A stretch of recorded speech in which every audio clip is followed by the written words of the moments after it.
Hey there, and welcome back for another deep dive. Absolutely. You know, we love digging into the weeds here, We do. and today is no exception. Yeah. You sent us a whole bunch of legal documents about this new city in Georgia, Right. Mulberry. Mulberry. That's right. Court filings, charter drafts, Yeah. the whole 9 yards. Lots to unpack. It seems like you're really interested in the controversy Yeah, surrounding this new city, definitely. particularly its unique tax setup and the legal challenges it's facing. Yeah.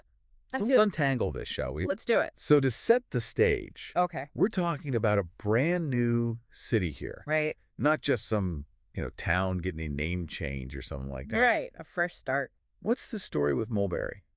So what we're looking at with Mulberry, as envisioned in Georgia Senate Bill 333, Okay. is a city focused on a very specific set of services. Okay. Think like zoning code enforcement, Keeping the storm drains clear. keeping those storm drains clear, that kind of thing. Okay. Um, Sounds pretty standard so far. yeah. But I have a feeling there's a but coming.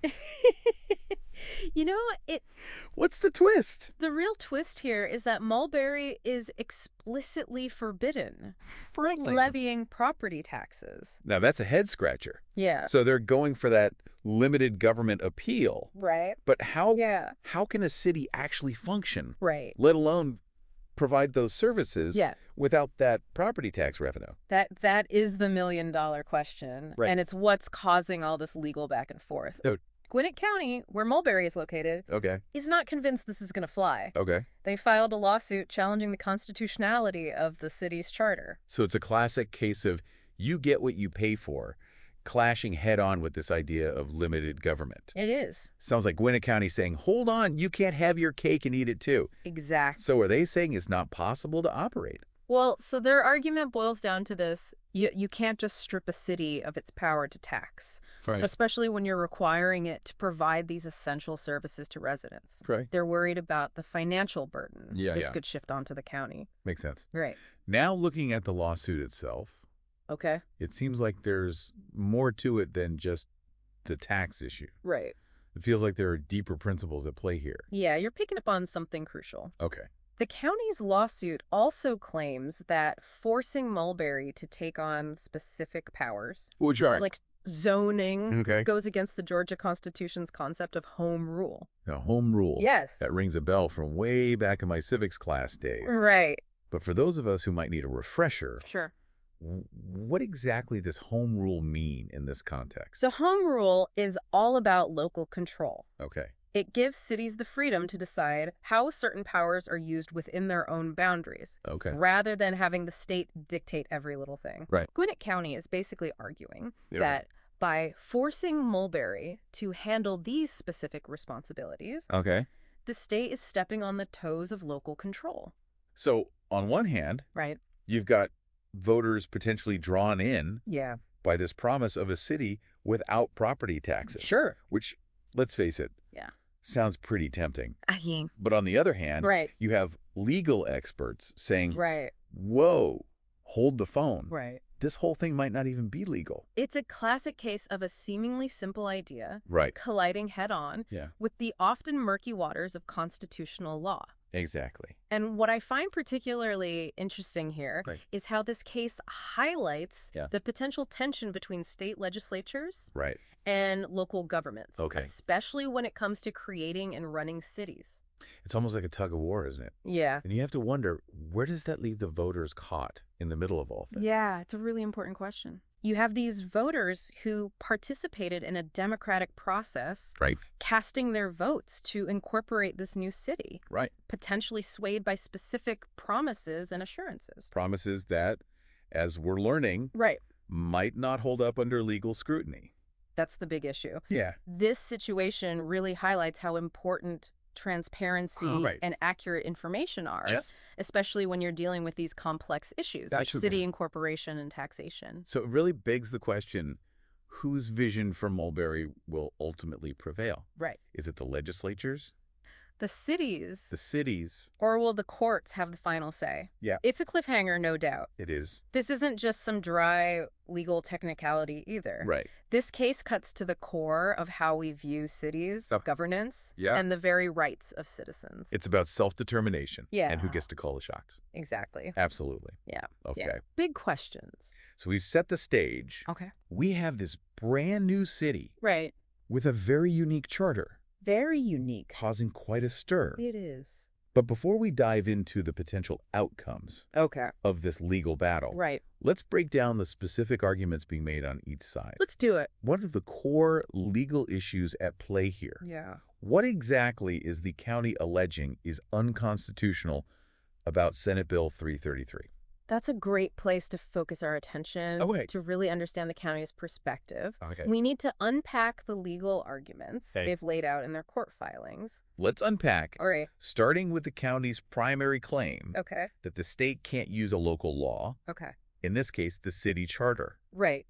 to dictate how a city uses its power to tax. You got it. Okay. The county is arguing But that according to the Georgia Constitution, Okay. a city's ability to tax Right. is fundamental to its right to self-govern. Oh. Any limitations placed on that power have to come from a general law, Okay. not by singling out a specific city in its charter. Okay. It's about establishing a level playing field. So it's like having a blanket rule Exactly. versus Right. a targeted restriction. Exactly. Think of it this way. Okay. The state legislature can set statewide guidelines Okay. for how cities can use their taxing power. Okay. But they can't just create a new city and say, oh, by the way, Yeah. you can't levy property taxes. Right. It undermines the principle of fairness. Which is exactly what they seem to have done with Mulberry. You said it. Interesting. And to back up their argument, Okay. Gwinnett County points to a precedent-setting case. Okay. Peacock v. Georgia Municipal Association. Ah, a case with a bird in the name. Right. Always a good sign. There you go. Okay, tell us more about the Peacock case Okay. and why it's relevant here. So, in the Peacock case, Okay. the Georgia Supreme Court upheld a crucial point. Okay. A city's power to tax is absolutely essential Okay. for it to carry out its functions. Okay. Any limits placed on that power Okay. must stem from a general law. Okay. Gwinnett County is essentially saying, Uh, look, the Peacock case already settled this. right. You can't just sidestep the Constitution Right. by using a city charter. Sounds like they're building a pretty solid case. Right. It's not just legal jargon being thrown around. Right. They're anchoring their argument Yeah. in established constitutional law Yep. and relevant case precedent. Exactly. Yeah. It's not just about the taxes either. Okay. Gwinnett County goes a step further to Yeah. argue that SB 333 Okay. oversteps its bounds Okay. by compelling Mulberry to exercise specific powers, Okay. namely zoning code enforcement Right. and stormwater management. Which, if we rewind a bit, Yeah, all fall under those home rule powers we talked about earlier. right. Again, Okay. the county emphasizes that these powers are discretionary, meaning a city gets to choose Right. whether or not it wants to exercise them. And this is where that concept of local control becomes really critical. Absolutely. Okay. Gwinnett County is arguing Okay. that SB 333 is unconstitutional Okay. because it strips away the city's freedom Right. to decide how it wants to handle these powers. They're basically saying Mulberry should have the autonomy to forge its own path Right. when it comes to these local services. Right. It's starting to feel like this case is about something bigger than just taxes and legal technicalities. It is. It's about a fundamental disagreement over who gets to call the shots. You've hit the nail on the head. Okay. This case delves into the very heart of local governance Okay. and that delicate balance of power Right. between the state and local entities. Okay. And to make things even juicier, Ooh. Gwinnett County even brings up a legal opinion Okay. from former Georgia Attorney General Arthur Bolton. Now we're talking about the legal heavy hitters. We are Things are getting serious. definitely, in his opinion. Okay. Bolton specifically stated that while the state legislature can establish procedures for how cities exercise their zoning power, Okay. it can't force a city to actually use that power. Okay, so another point for the county. Yeah. It's not just their interpretation of the law. Right. They're reinforcing their argument Okay. with opinions from legal experts, Exactly. demonstrating a well-established understanding of how this works. Absolutely. They're making a very compelling case that SB 333 is unconstitutional Right. by forcing Mulberry's hand in these areas. It seems increasingly clear that this case isn't just about Mulberry. I agree. Its impact could be felt by cities across Georgia. I agree. The outcome of this case has the potential to send ripples throughout the state, Right. shaping the future of municipal law as we know it. This is exactly why we do these deep dives, Right. uncovering these fascinating legal showdowns Yes. with potentially far-reaching consequences. Absolutely. This case might seem hyperlocal on the surface, Right. but it touches on these universal themes Right. of self-determination, Yeah. the limits of government power, and the Yeah. rights of citizens to have a say As to how they're governed.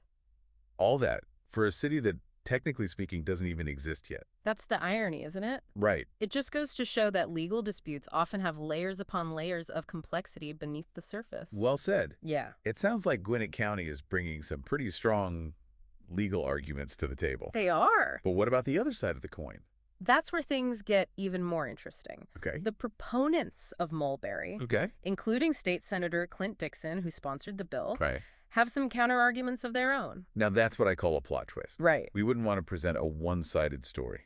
Of course not. Let's dive into those counter-arguments. Okay. All right, so we left off with the proponents of Mulberry ready to make their case. What's their take on all this? Yeah, so it's interesting. Their defense seems to revolve around this idea Okay. that Senate Bill 333 Okay. is really just a starting point, Okay. a foundation to build on, Okay. rather than like a finished product. So they're acknowledging there might be some kinks to work out with the charter, Exactly. but they believe those issues can be addressed down the line. Precisely. Okay. Senator Dixon, Okay. in a press release celebrating the House vote to create Mulberry, Okay. really played up the need Okay. for local control Okay. over planning and zoning, Okay. emphasizing that the citizens would be best served by a government that can't collect property taxes. Okay. So that promise of limited government and no property taxes. Right. It's a powerful message. It is. And it's no wonder it resonated with voters. Right. But if those promises Yeah. are built on shaky legal ground, as the county is claiming, Yeah. what's the plan? That's where this whole amendment argument comes in. They're insisting that any perceived problems with the charter Right. can be ironed out through amendments later on. It's a little like saying, let's assemble this airplane mid-flight Right. and worry about the wings later, wouldn't you say? It's a bold strategy, that's for sure. It is. And it raises an important question. Okay. Can a city truly function effectively, Yeah. let alone thrive, Right. while the very foundation of its charter is being challenged in court? Yeah, it's one thing to tinker with a city charter down the line, Right. but we're talking about really fundamental aspects here. Yeah. And while these legal battles rage on, Right. you have real people Yeah. putting down roots in this new city, Right. expecting services, Sure. making decisions based on these promises that were made during these campaigns. You're hitting on a really critical point. This Yeah. uncertainty Yeah. surrounding the legality of the charter. Right. It creates this cloud of instability Yeah. for Mulberry's residents and businesses. Right. It's hard to plan for the future when the present is so uncertain. Not to mention the potential strain on the county's budget. Right. If Mulberry can't fund its mandated services, that burden falls on Gwinnett County. Exactly. Right. And that could translate to higher taxes Right. for county residents, Right. which would completely undermine the Yeah. entire point of creating a city without property taxes. Right. It's a classic catch-22. It is a catch-22. So you've got this back and forth. Right. The county claiming unconstitutionality, Right. Mulberry's proponents saying we can fix it later. Right. Where does this case go from here? Well, ultimately, the fate of Mulberry rests in the hands of the courts. Okay. If the judge sides with Gwinnett County, Okay. finding the charter unconstitutional, Okay. Mulberry could be deemed a legal nullity. So there's a chance this city could just poof, disappear. It's a real possibility. Wow. However, Okay. it's important to remember that even if the judge rules against Mulberry, the proponents could appeal the decision to a higher court. Right. So this legal battle could drag on for years with appeals and counter appeals, Right. adding another layer of uncertainty Exactly. to an already uncertain situation. That's the nature of the legal system. Rarely a quick resolution. Right. But on the flip side, Okay. if the court decides to uphold Mulberry's charter Okay. with its unique approach to governance, Yeah. it sets a fascinating precedent for future cities in Georgia. Okay. Let's imagine that scenario for a moment. Okay. Mulberry's charter is upheld. Okay. Could this trigger a wave of new cities popping up, Right. all promising to ditch property taxes. It's a million-dollar question. It is. While it's impossible to predict with certainty, Sure. it's definitely possible that other municipalities might be inspired to explore similar models, Okay. especially if they see Mulberry as a successful test case. And that could be a double-edged sword depending on who you ask. Right. Some people might welcome the idea of lower taxes and a less intrusive government, Right. while others might worry about the potential impact Right. on the quality of services Yeah. and the long-term financial stability of these cities. You've hit on a crucial point. Right. This case is about so much more than just one city in Georgia. Right. It represents a fundamental shift Right. in how we think about the purpose and function of cities. Yeah. And that delicate balance of power Right. between state and local governments. It's like a grand social experiment unfolding right before our eyes. A perfect way to put it. It is. It'll be incredibly interesting to Yeah. see how this all plays out. Now, Yeah. we were diving deep into the legal arguments, Okay. and you mentioned the potential Yeah. for Mulberry to become a precedent. Right? But there's another layer to uncover here, Okay. the practicalities. Sure. If Mulberry does overcome these legal hurdles, Right. how does a city actually function Right. without relying on property taxes? That is a question worth exploring. Right. Even if Mulberry clears these legal hurdles, how will it actually operate Right. and provide these essential services Right. without that primary source of revenue? Yeah. Let's shift gears and delve into those practical considerations. Let's do it. We've been exploring this legal tightrope walk happening with Mulberry. Right. But you're right, the practicality of it all is just as crucial. Right. How can a city, Yeah. especially one tasked with providing these services, Right. like zoning and code enforcement, Yeah. actually operate without that property tax backbone? Right. How do they actually pay for things? Yeah, it's the million-dollar question, isn't it? It is. Now, the charter does mention Okay. that Mulberry can impose other types of taxes and fees. Okay, like what are we talking about here? So we're talking about things like Okay. sales taxes, business licenses, Building permits. building permits, those sorts of things. Okay, so smaller things. Right. Compared to property tax revenue. Exactly. Those are typically much smaller revenue streams Right. compared to what property taxes bring in. Yeah, that makes sense. Right. It sounds like even with those additional revenue streams, Right. Mulberry would be operating on a pretty tight budget. Yeah, that's the question, isn't it? Yeah. Would those limited funds Yeah. actually be enough to deliver quality services to residents? Right. Because you have to think about Especially considering the cost, sit associated with staffing equipment, equipment, infrastructure, maintenance, infrastructure. it all adds up. Right. You Whoa. can't run a city on good intentions and spare change. That's right. This all circles back to the county's argument. Exactly. If Mulberry can't adequately fund itself, Right. that burden Right. and those costs Yeah, ultimately fall on the county, exactly. And that could result in higher taxes Right. for county residents, which makes the whole point moot.